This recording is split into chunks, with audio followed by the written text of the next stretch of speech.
here we go. Back with another Friday episode. Gonna be a shorty. Probably gonna post this on the highlights page just because we're not gonna make this very long. Because remember the last time I kind of went on for a little bit, a 15-minute video? I'm gonna take it on the chin, all right? I'm still a believer in the dragon. But it wouldn't be fair if I didn't address the fact that, hype the guy up a lot and then ends up losing. But Jose Aldo is a beast, still has juice in the tank. Obviously, we knew that. I mean, when he left the UFC, I'm not backtracking here. Sounds like I'm backtracking, but he obviously is still good. And when he left the UFC, it's not like he left off a 4-fight skid. The guy can still go. Obviously, he's been active. He's been boxing. The legend is reinserted into the bantamweight rankings, but computer sounds like it's about to take off here. But we're stream recording again to fill the void of the world's best co-host on planet Earth, Bianca.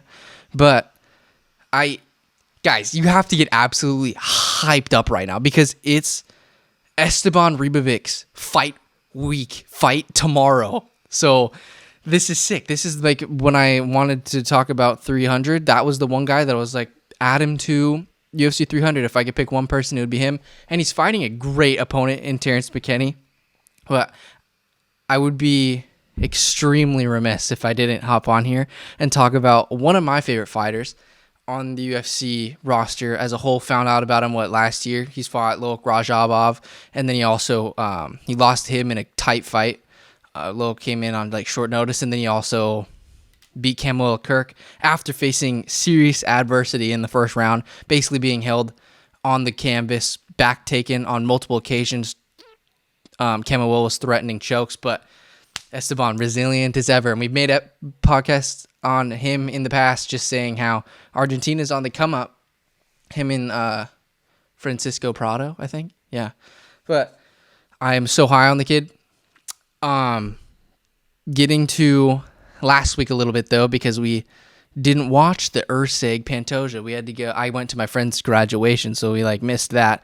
Had my friend do a parlay, and it started off with the Toronto Maple Leafs versus the Boston Bruins Game 7. I was like, dude, Maple Leafs gonna get it. There wasn't a score the entire game. We turn it on in the third period, and then Maple Leafs whack, get it in the net. We're like, let's go. This is good luck. Boston Bruins. 2 minutes later, score a goal, and then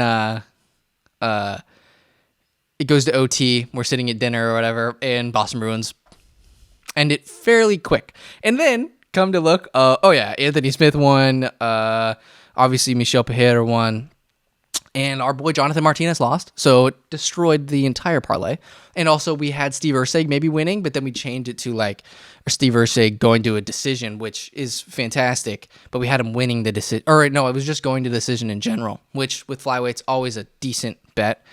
But with Alexandre Pantoja, you never know because you could sink in that choke, and we've never seen Steve Ursig on this kind of a stage. Apparently, Steve did well. Haven't seen the fights, so we don't know. But what we did see is, what I do want to get into really quick, is that Alexandre Costa Borjas, it was looking like it could have been a fight of the night until Costa got that finish. He was just kind of landing ground and pound a little bit, right? Isn't that how that worked? Did he land a knee or something? I don't remember. No, it was Ruffy, dude. This is the guy. Oh, also really quick, Myktybek Orolbai versus Elves Brener. That ended up being a freaking banger.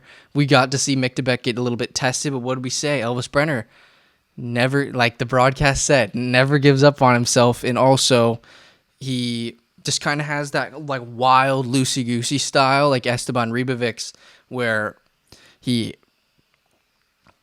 looks a little bit tired and exhausted, but then has weird moments in the fight where he can hurt you and make crazy scrambles and just reverse positions. So you never can count a guy like Elvis Brener out, But Myktybek Orolbai, good, but we did see a little bit of uncertainty in his striking, I guess. He has good hands, but he just wasn't willing to finish the fight with his hands. He really wanted to get that submission or just kind of wet blanket him. But the talk of the town, obviously, is going to be Mauricio Ruffy, coming in there and beating one of the tougher guys at 155 pounds, Jamie Malarkey, who as we all know, when he's fighting even guys like Jalen Turner, he's going to get on the inside, land his shots. He's going to give himself opportunities, even if it means he's going to get peppered a little bit. But when I was watching him, I was like, oh, God, this looks like Javid Basharat. This looks like Conor McGregor. Not saying they're like the same guys, but they have that same kind of bouncy style. Really good at slipping in and out, land their punches. They're really loosey-goosey with the arms, and they can just snap. Cobra strike. They have that touch of death, and I think that he's going to be really good, but what else is new at 155 pounds? Seems like the best division in all of the UFC, and the most exciting division to talk about in general, just with all the young studs, with our boy transitioning into like Esteban Ribovics versus Terrance McKinney. Getting into Terrance McKinney versus Esteban Ribovics, all right? Quick thoughts. We're going to try to keep this sucker under 10 minutes. Quick thoughts on that fight. Is Esteban Ribovics going to get taken down a little bit? Potentially. Could he get cracked a little bit? Potentially. But what separates this guy, I think, from the rest of the pack, and what we did see, Dana White highlighted this on, if you don't know, now you know, and I'm going to go over it again. So if you probably already knew, but if you didn't, now you definitely do. That's my version of that. The thing that separates Esteban is the fact that he is the most resilient guy I've ever seen. When he, anytime he gets stuck in a bad position, it seems like the next round he pushes the pace, finds his shots, rips the body, and dink your noggin. But what I do want to say with Esteban to look out for is if he does get taken down, or if Terrance McKinney does decide to change levels because he's getting outclassed on the feet, and I do believe that Esteban Ribovics, the reason why he gets taken down is not for the lack of his ability to stuff takedowns, because as we've seen in the Loic Rajabov fight and in the Camilo Kirk fight, Esteban gets a little bit wild on the feet and starts throwing loopier shots, and guys just change levels on him and take him down relatively easily. But he does have that kind of sick Kimura takedown defense where he can get back up to his feet if he's against the fence, or he can threaten that submission if he's in the middle of the octagon and someone takes him down. But I wanted to highlight, I know I'm just like, get off your knees, Kellen, for Esteban Ribovics, but I'm serious when I'm telling you that I really do believe that this guy could be one of the better, he could contend for a title within the next 3 or 4 years, because when you're watching him fight, especially against high-level dudes in the UFC, coming in there fighting Loic Rajabov, like I've said, and then obviously Camilo Kirk, that's amazing. But the way that over the course of a fight, the guy can almost like systematically like break you down and make you fight his fight is what I think is really special. And I know it's going to get a lot harder, obviously, when he's starting to fight top-level contenders that are going to stick to their game plan. But it just seems like he's able to implement a style where guys think they can get success off of him. They'll crack him a little bit, but Esteban, he'll just continue to keep coming forward and find his shots. And then guys, they seem to get in this mode where they're, oh my God, this dude's gas tank's ridiculous. I gotta shoot. And he'll stuff that takedown, and he's going to start teeing off on you, pressing you against the fence. So I'm really excited to see what he can do once he cracks into that top 15, especially because Terrance McKinney is definitely good enough on any given night to beat anybody in the top 15. You know what I'm saying? Like, Terrance McKinney could easily be ranked. He just had a little bit of a skid there.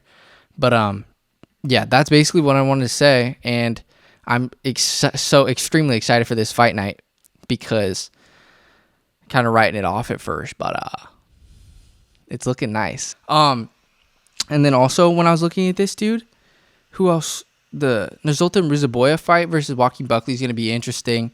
But the other guy that is going to be, this could be crazy, is Mateusz Rębecki versus Diego Ferreira. I love this matchup, because if it does, because it seemed like, I mean, Diego Ferreira, he's good on the feet, I guess, but he really is so good at grappling. And the thing with Mateusz is the fact that, like, when things aren't going very well for him on the feet, I feel as if he will just, because he's so well-rounded and so strong that he can just impose his will on people. So whenever things aren't going right, or if he gets tired, he'll take you down and just lay on you a little bit. And I'll be interested to see how well that goes, considering how good Diego Ferreira, even though he's older,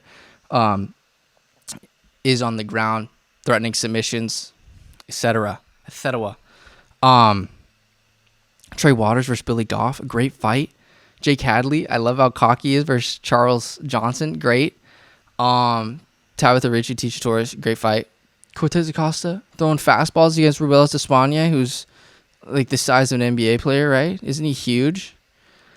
Yep. Didn't he get like a flying knee knockout or something in like 2 seconds? But yeah, guys, Esteban Ribovics versus Terrance McKinney is gonna steal that show. Okay, Chase Super versus Vyacheslav Borshev could end up being kind of a brawl too. They have both similar kind of fighting. Vyacheslav might outbox this kid at 155 pounds because Vyacheslav, it's tough to get that guy out of there. In that, who's you fighting? That run really good, dude. Yeah, Nazim Sadikov. Sadikov was railing him. And then Vyacheslav comes back, gets that draw. Yeah, I'm trying to think, bro. There's something else I wanted to say about Esteban. I really hope I don't jinx my boy, but either way, regardless of how anything goes, pound for pound, one of the more exciting fighters in the UFC is Esteban Ribovics. So you better tune in. Thank you so much. I know this is probably going to be a choppy episode just because of how much I freaking botched it and had to go back and watch myself to try to I still don't even think I said what I was supposed to say. I thought about saying something cool, but I don't remember. I seriously have early onset dementia. Thank you so much, and bye.